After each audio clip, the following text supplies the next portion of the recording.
A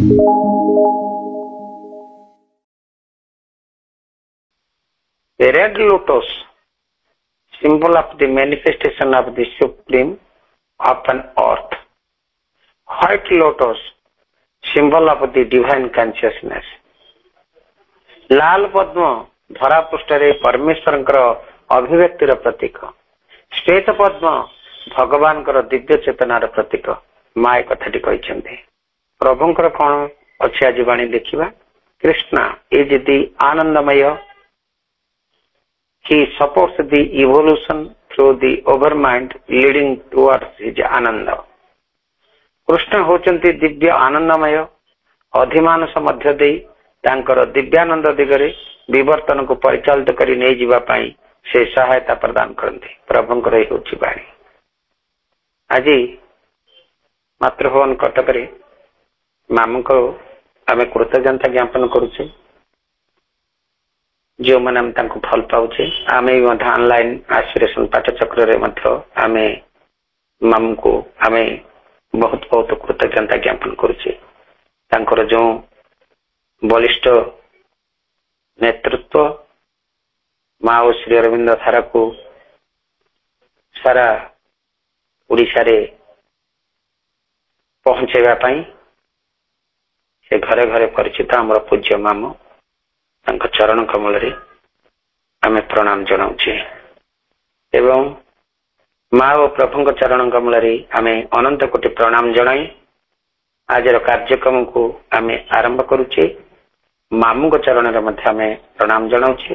एवं मामू को पुणी नूतन शरीर नहीं मामू केमती आसंत माँ और प्रभु काम से करम को आमे आश्रय करुचे. मामू जहाँ पदे पदे कही कथा को आम अक्षर अक्षर पालन करवा. कार्यक्रम प्रारंभ रे आमे माँ और प्रभुंकर किसी वाणी को पठन कले एवं मामू को कृतज्ञता ज्ञापन करने सहित प्रभु माँ चरण कमल रे आमे अनंत कोटि प्रणाम जनाई कार्यक्रम टी आम आज आरंभ करूँ. आज कार्यक्रम उपस्थित समस्त भाई बापा मान को वंदे मातरम और प्रणाम जनाऊे. किसी समय नीरव ध्यान हवा प्रभुंकर मंत्रमय सावित्री आपूर्ति सहित आज मंत्रमय सावित्री उच्चारण पृष्ठ संख्या रही 209. आज मंत्रमय सावित्री को आवृत्ति करने आम अनुरोध करवा भद्र करू आमर अति प्रिय विजय अपा आपण मंत्रमय सावित्री आवृत्ति करंतु. आम समस्ते नीरव रे ध्यान समस्ते साइलेंस हवा. माँ माँ माँ माँ माँ वंदे मातरम. शुभ संध्या समस्त को प्रणाम. मंत्रमयी Savitri Canto 7 The Descent into Night, page 209. There Ego was Lord upon his peacock seat, and falsehood set by him his mate and queen. The world turned to them as a heaven to truth and God, injustice justified by firm decrees. The sovereign weights of error legalized trade, but all the weights were false and none the same. Ever she watched with her balance and a sword, lest any sacrilegious word expose the sanctified formulas of her old misrule. In high professions raved self-will walked wide, and license stuck the prating of order and right. There was no altar raised to liberty. True freedom was abhorred and hunted down. Harmony and tolerance now where could be seen. Each group proclaimed its dire and naked law, a frame of ethics nerved with scriptural rules, or a theory passionately believed and praised, a table seemed of high heaven's sacred code, a formal practice mailed an iron sword, gave to a rude and ruthless warrior kind, run from the savage bowels of the earth. A proud stern poise of harsh nobility, a civic posture, rigid and formidable. But all their private acts belied the pose, power and utility were their truth and right. An eagle rapacity clawed its coveted good. Beaks pegged and talons tore all weaker free. In their sweet secrecy of pleasant scenes, nature they obeyed and not a moralist god. Inconscient traders and bundles of contraries, they did what in others they would prosecute. When their eyes looked upon their fellows' vice, and indignation flamed a virtuous race, oblivious of their own deep hidden offense. Mob like they stoned a neighbor caught in sin, a pragmatist judge within past false decrees. Posed wars iniquities, unequities base, reasoned elections just, sanctioned the scale of the merchant ego's interest and desire. धन्यवाद अपा आमे एतबेले जाए नीरव ध्यानस्थ थिले प्रभुंकर मंत्रमयी सावित्री आवृत्ति सहित आमर परवर्ती कार्यक्रम एक भक्ति नैवेद्य अर्पण करने प्रभु मां चरण कमल आज कार्यक्रम प्रभु मां चरण कमल एक भक्ति नैवेद्य अर्पण करने आमे अनुरोध करुचे बरगड़ आमर अति प्रिय तपस्वी अपन को अपा गोटे भक्ति नैवेद्य प्रभु मां चरण कमल आपण निवेदन करंतु अपा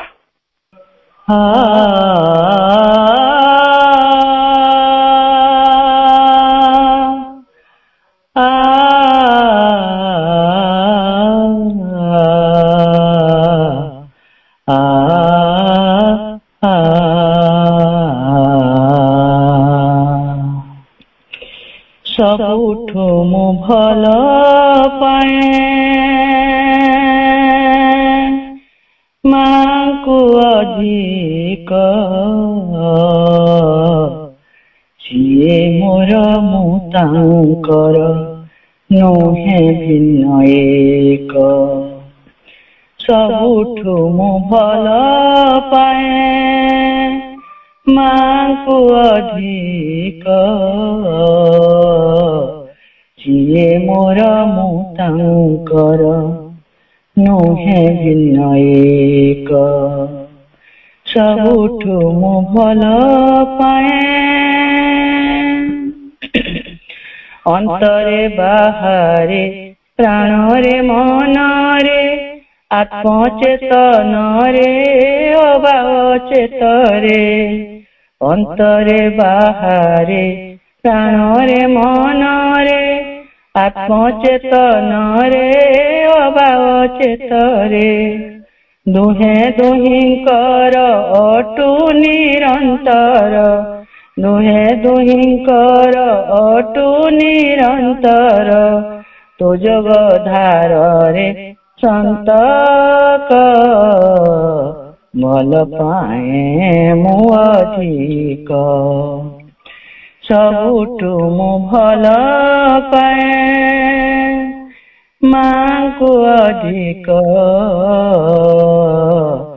सिए मोर मुतांकर नुहे भिन्न एक निबिड़ भावर भाव तरंगारे सूक्ष्मतर भौतिक भूमि रे निबिड़ भावर भाव तरंगरे सूक्ष्मतर भावतिक भूमि रे जहाँ मो भावना सबु से कहती जहाँ मो भावना सबु से कहती चिर साथी लक्ष्य एक भल पाए मु अधिक सबुठु मु भल पाए माँ को अधिक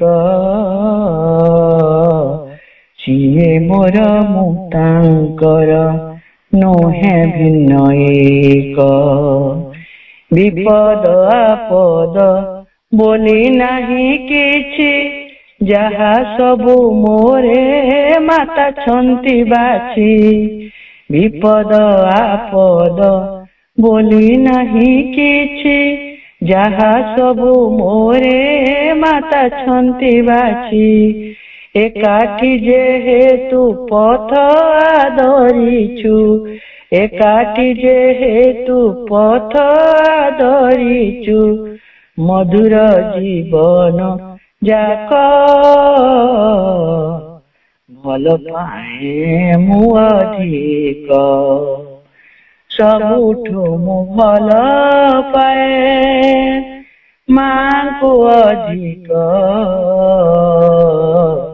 सिए मोर मुक्तांकर नोहे भिन्न एक भिन्न भिन्नर पथ पुणी एक साम्य वैषम्यर सब विधि जाक भिन्न भिन्नर पथ पुणी एक साम्य वैषम्यर सब विधि जाक विभेद मध्यरे परम ब्रह्म सिए विभेद मध्यरे परम ब्रह्म सिए रखिबी तांकरी टेक भल पाए मु अधिक सबुठु मु भल पाए माँ को अधिक सिए मोर मुक्तांकर नोहे भिन्न एक सिए मोर मुक्तांकर नोहे भिन्न एक सिए मोर मुक्तांकर नोहे भिन्न एक। धन्यवाद आपा दिनपला राग उपर एक भक्ति नैवेद्य आपण आज प्रदान कले आपन को बहुत बहुत धन्यवाद। आज समग्र पाठचक्रटी को केवल गोटे निवेदन रहिबो मामू को उद्देश्य रे प्रथम मु कहि आमे जो माने मातृभवन रे एकत्रित होइछे सेठी लिप भी चली 8:30 पर्यंत भी रहुची एवं जो माने भी आमे जाइनी तथापि आमे आमर आशीर्वाद पाठचक्र तरफ आज गोटे गभीर श्रद्धांजलि आम अर्पण करुचे मामू को एवं मामू को उद्देश्य आज पाठचक्र निवेदित रहिबो। अनेक समय मामू विनम्रता उपरे गुरुत्व दियंती कारण पूर्ण जोगरे विनम्रता निहाती आवश्यक कहीं माँ जो 12टी शक्ति रही जो शक्ति चक्र भितर से भितर गोटे भी मध्य आइटम रही माँ जाक धरी संसार को पालन करती ए जगत को पालन करती से भितर गोटे भी गुण आमर होची विनम्रता। आमर पूर्ण जोग साधनार पूर्णता पथरे आज विषय वस्तु रही परवर्ती कार्यक्रम आम आलोचना पर्याय को प्रवेश करवा। विषयटी रही पूर्ण जोगर पूर्णता पथरे विनम्रता पूर्ण जोगर पूर्णता पथरे विनम्रता यही प्रसंगटी उपरे आलोचना करबा पई आमे अनुरोध करबा हमर बालीगुड़ा कंधमालरू जे कि अदना को बरमपुर रोचंती किंतु बालीगुड़ा भी तांकर जन्मस्थान पुष्पिता अनुरोध करवा आलोचना से प्रसंग टी से आलोचना करेंगे। पुष्पिता बालिगुड़ा कंधमा अपा पूर्ण जगर पूर्णता पथरे विनम्रता अपा दिव्य कार्य उपस्थित समस्त दिव्य अभिप्सु मातृप्रेमी मातृ संतान मान को मोर हृदय आंतरिक श्रद्धा शुभेच्छा नमस्कार। आज कार्य निरंतर निरवच्छिन्न भावरे मातृजंत्र रूपे ए दिव्य कार्य अंशग्रहण करी परिचालना करुथिबा संतोष भाई आज कार्य अंशग्रहण करथिबा तपस्विनी अपा एवं विजयिनी अपा को मध्य मोर शुभेच्छा। आज स्वतंत्र दिवसटी जे कि एई ओडिशा माटीर पुरपल्ली रे शिशु ठारू वृद्ध पर्यंत समस्तंकर जे मामू आदर मामू थिले से तांकर कर्तव्यनिष्ठा सरल हस हस मुख निरलस जीवन मां को कर्म रे व्रती से अमर आत्मा प्रति आज शुभ संध्यारे मोर गभीर कृतज्ञता ज्ञापन करुछि एवं अंतररु तांको नमस्कार जनाउछि। से पुणी थे मां को जंत्र हेई एई माटी रे जन्म हुंतु मां को कार्य को आगे नेबा पाए। आज विषय वस्तु उपरे जो रही पूर्ण जोगरे पूर्णता पाई जो विनम्रता विषयटी मांकर श्री अरविंदर जोग जेहेतु पूर्ण जोग पूर्णता पाई माँ आउ श्री अरविंद जो जो आदर्श आम आगे उपस्थापन करिसेंती से समस्त को पालन कले जाई आमे गोटे पूर्णता प्राप्त मनुष्य बा व्यक्ति ही परिबा। सेठी पाई ही एई धराधाम को माँ श्री अरविंद मानवर तनु धारण करी आसीछंती एई लक्ष्य पूरण पाई। कौन सी टिकी बाद देले आमे पूर्णता पथरे आमे पूर्णता प्राप्ति करि परिबा नाही। आमे समस्ते मांकर प्रतीक जो मातृचक्र से चक्र रे केंद्रस्थ होछंती मां स्वयं निजे एवं तापरे चारिटी पाखुड़ा चारि महाशक्ति को प्रदर्शित करे एवं ता चारि पाखरे जो 12टी रंगरे विभूषित 12टी पाखुड़ा 12टी शक्ति को 12टी श्रेय गुण को प्रतिनिधित्व करती। मांकर तो एई 12टी छड़ा मध्य अनेक विभूति आ शक्ति रहिछंती किंतु माँ एई महाशक्ति गुड़िक देई एई महान शक्ति मानक मध्य देई ही से ए संसार रे प्रत्येकଙ୍କ मध्य कार्य करि आसुछंती। एई 12टी श्रेय गुण गुड़िक मध्यरु से जो रखिछंती ताकू 12टी पुष्प को मध्य प्रतिनिधित्व करती। सेथि मध्यरु जो विनम्रता बा नम्रता से विनय बोध जो रही एई नम्रता पाई से घास फूल को बाछिछंती। घास फूल को आध्यात्मिक प्रतिनिधि रूपे मध्य ग्रहण करिछंती। जो घास फूल को आमे केही भल पाउना किंतु सेई घास फूल भितरे भी एते नम्रता भरी रही तेणु माँ तांको आध्यात्मिक प्रतिनिधि रूपे नम्रतार स्थान देइछंती अर्थात humility adorable in its simplicity. माँ MCW वॉल्यूम 14 रे कहउछंती अर्थात नम्रता तार सरलता रे से आदरणीय।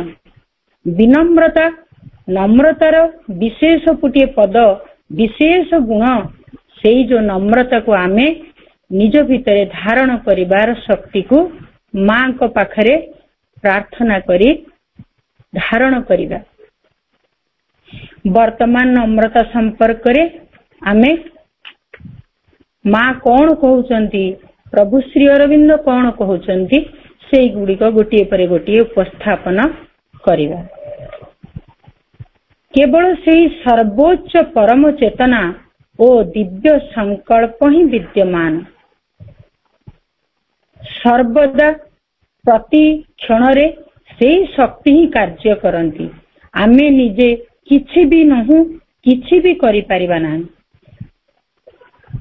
परम दिव्य सत्ता ही सबु किछि जानती, सबु किछि से ही करती। परम दिव्य सत्ता आमको जहा हेबा लगी इच्छा करती ताहा ही हेबा लगी आमे जीवन धारण करिबा। एई परि मानसिकता ही विनय बोधर परिचय दिए। आमे सबु बेले चेष्टा करू आमे निजे किछि गोटे पारिबा पणिया देखे निजे किछि गोटे हेई उठिबु, जे भगवान अछंती बोली भी आमे भूली जाऊ। जहा करूची मु करूची बोली एई भाव नै करिथाऊ। प्रकृत रे ए जीवन गोटे पानी फोटका, तांकरी बिना आमर अस्तित्व ही नाही। गोटे कुटाक्षी परि आमे क्षणक मध्य उड़ी जिबा। तेणु आमे जे भगवान ही सबु कराउछंती एई चिंता को निरंतर आम भितरे मने पकाउथिबा। तेणु जने साधक श्रीमां को पचारती नम्रता कहिले आमे कौन बुझिबा। से शब्दटी को समस्तंग प्रति विनीत होई रहिबार अर्थरे से कहिथिले।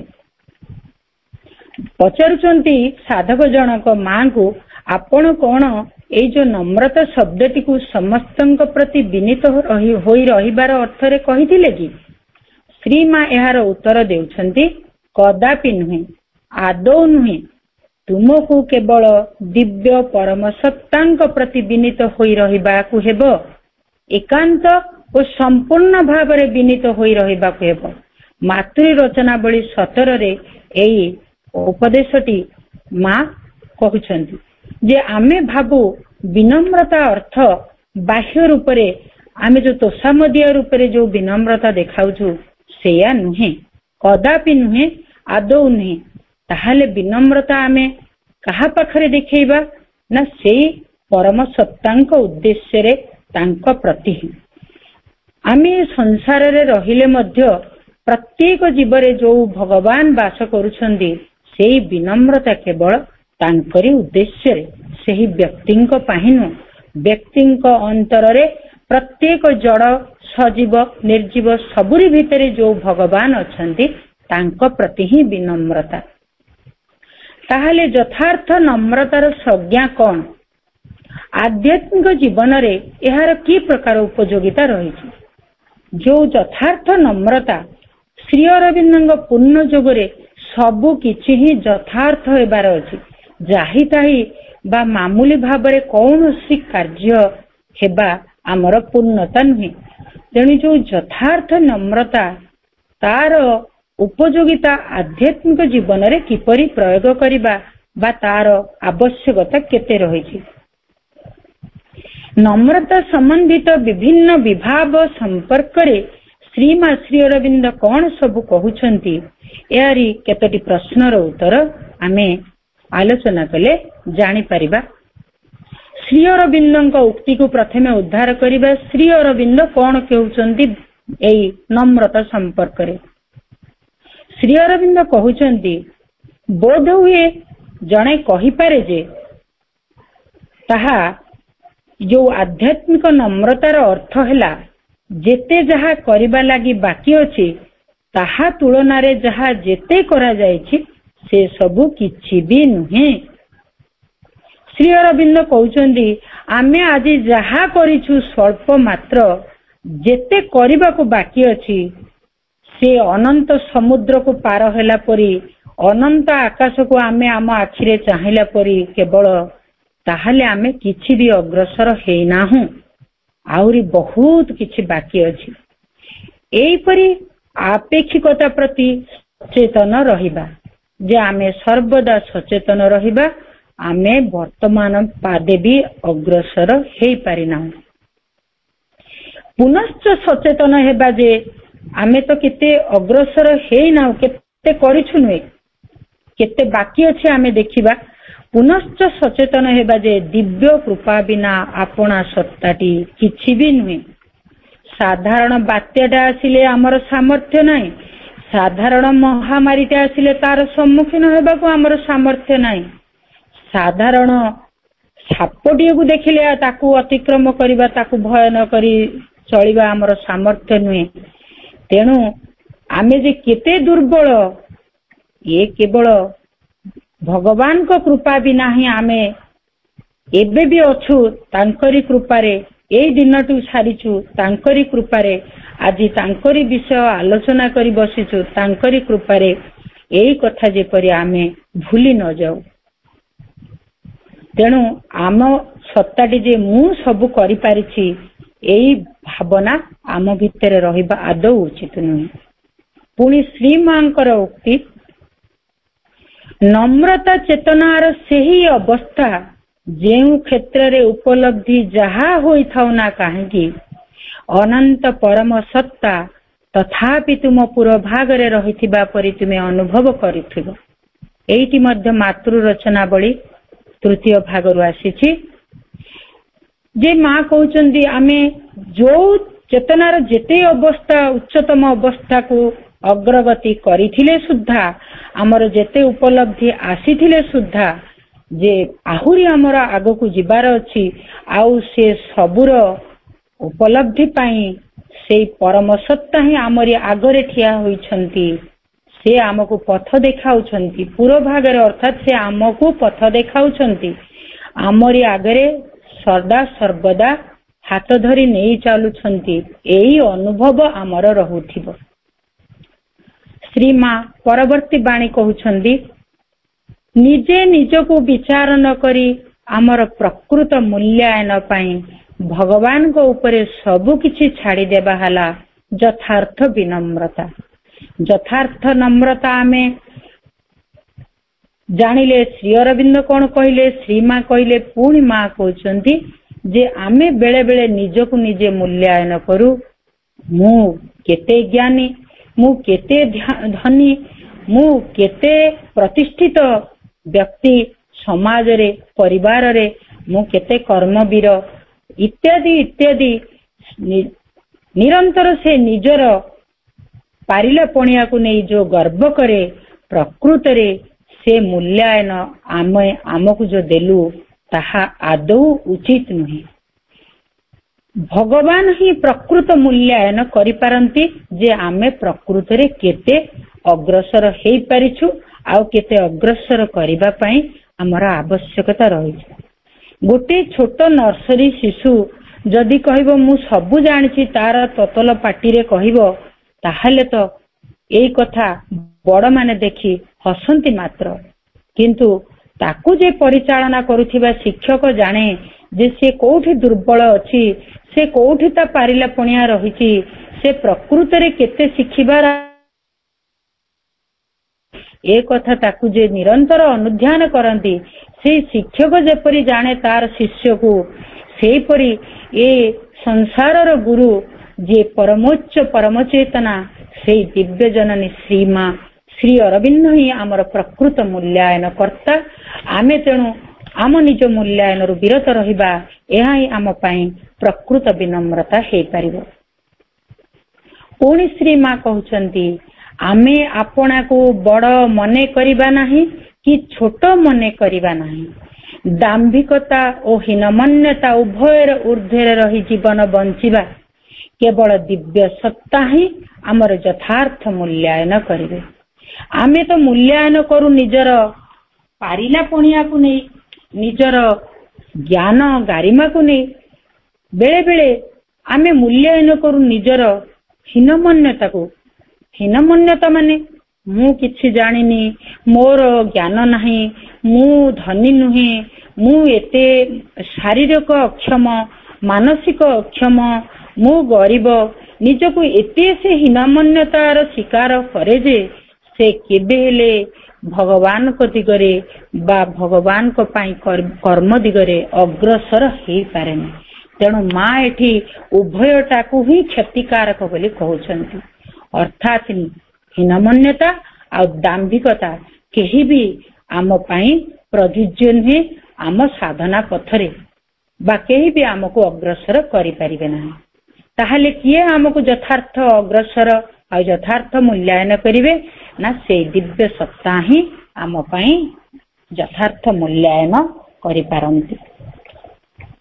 पुणी दिव्य जननी वक्तव्य दिव्य जननी कौन कहती ये जो गोटे कथा कहुची बारंबार नम्रता विषय रे किंतु समस्ते ताकू केवल भूल ही बुझी प्रकृत रे आमे भूल ही बुझीचु। माँ जो नम्रता कथा कहउचंती से नम्रता बोध हुए आम पाखे अच्छी कि ना संदेह ताहा अच्छी आमे से आवश्यकता भी अनुभव करि पारुनु।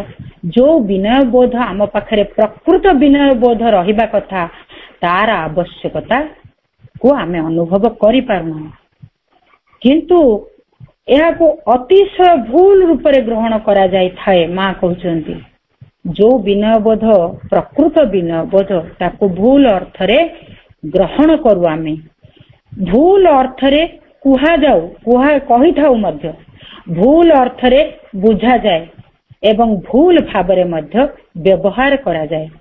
तेबे आमे जो प्रकृत विनय बोध केते केते जगह रे भूल कले भूल ग्रहण कले भूल अर्थ रे कहिले भूल अर्थ रे बुझीचे भूल अर्थ रे मध्य व्यवहार करूछे। जदि उचित रीति रे विनीत होई पारुछ तेबे निश्चित विनीत हुओ।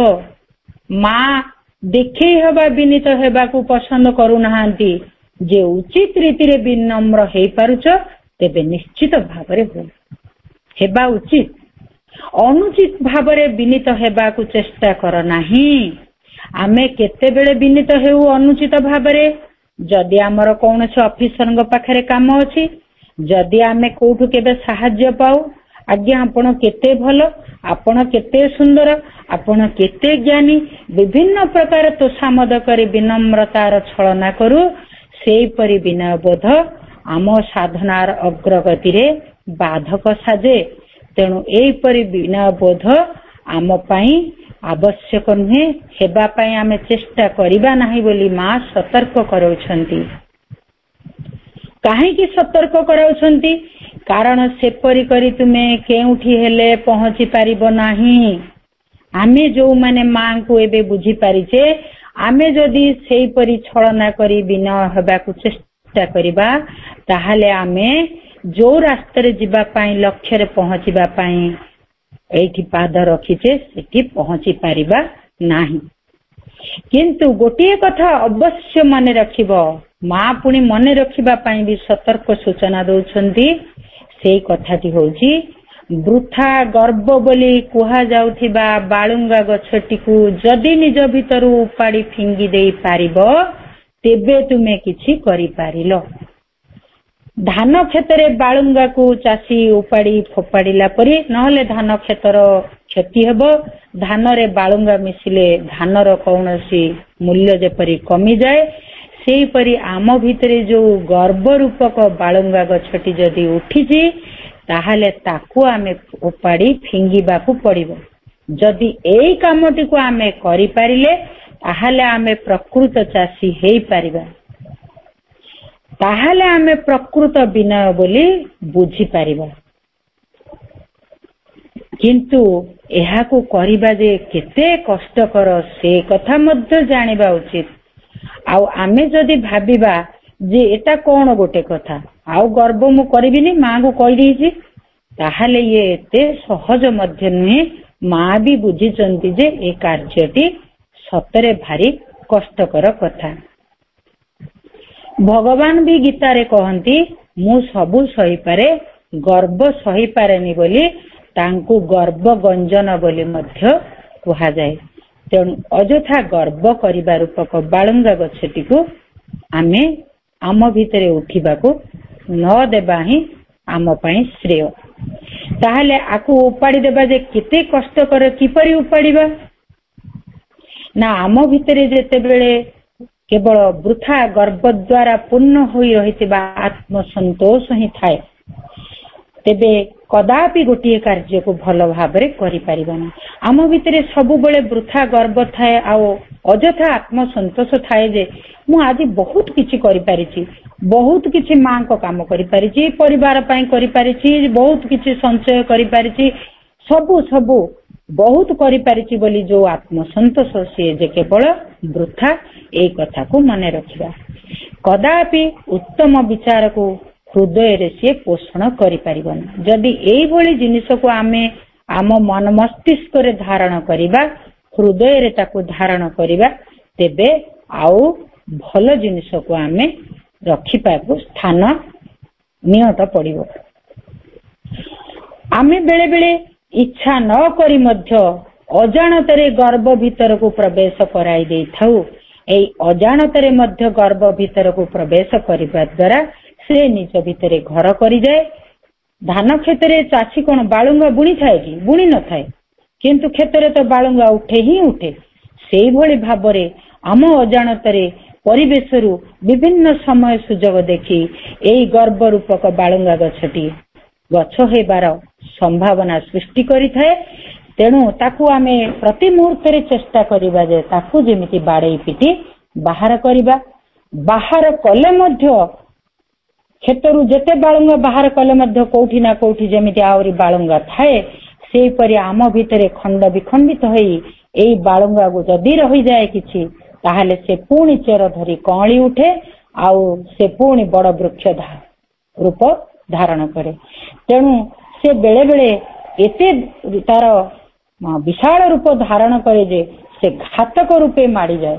ଆଉ ସେଇ ବାଳୁଙ୍ଗା ଗଛର ଚେରକୁ, ସେଇ ଘାତକ ରୂପକ ବାଳୁଙ୍ଗା ଗଛକୁ ମୂଳରୁ ଉପାଡ଼ି ଫିଙ୍ଗିବାକୁ ପଡିବ। ମୂଳରୁ ଉପାଡ଼ି ଫିଙ୍ଗିବା ପାଇଁ ଏଥିପାଇଁ ମା କହୁଛନ୍ତି ଜୀବନ ସାରା ପ୍ରୟାସ କରିବାକୁ ପଡିବ। ଆଜି କରି କାଲି ନ କଲେ, କାଲି କରି ପରଶ ନ କଲେ ମଧ୍ୟ ଏହା ଆମ ପାଇଁ ସମ୍ଭବ ନୁହେଁ। ଅର୍ଥାତ୍ ନିରନ୍ତର ପ୍ରତିକ୍ଷଣ ଏହି ପ୍ରୟାସ ଜାରି ରଖିବାକୁ ପଡିବ।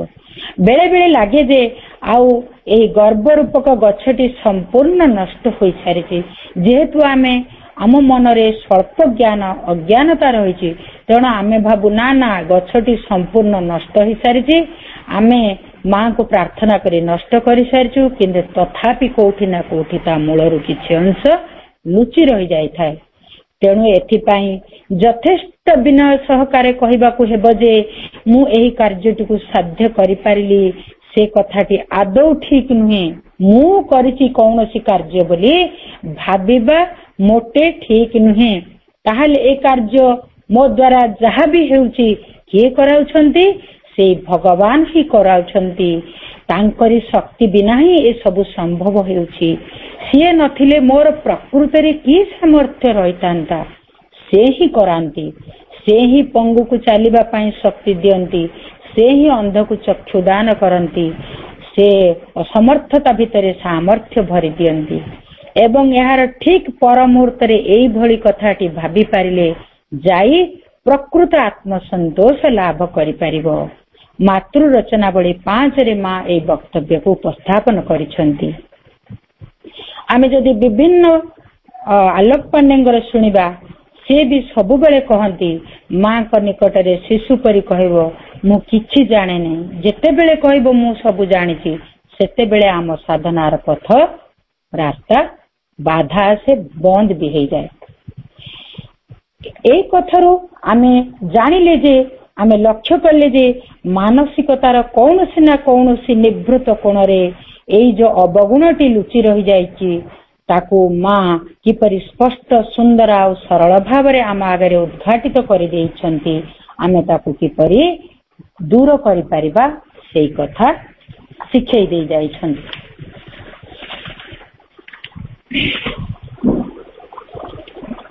ପୁଣି ମା କହୁଛନ୍ତି ବିନୀତ ହେବାର ଅର୍ଥ ହେଉଛି ଯେ ଆମର ମନ ପ୍ରାଣ ଓ ଶରୀର କଦାପି ଏ କଥାଟିକୁ ଭୁଲିଯିବେ ନାହିଁ ଯେ ଦିବ୍ୟ ପରମ ସତ୍ତାଙ୍କୁ ବାଦ ଦେଇ ସେମାନେ ପ୍ରକୃତରେ କିଛି ଜାଣି ନାହାନ୍ତି, କିଛି ନୁହନ୍ତି ଓ କିଛି ବି କରିବା ଲାଗି ସକ୍ଷମ ନୁହନ୍ତି।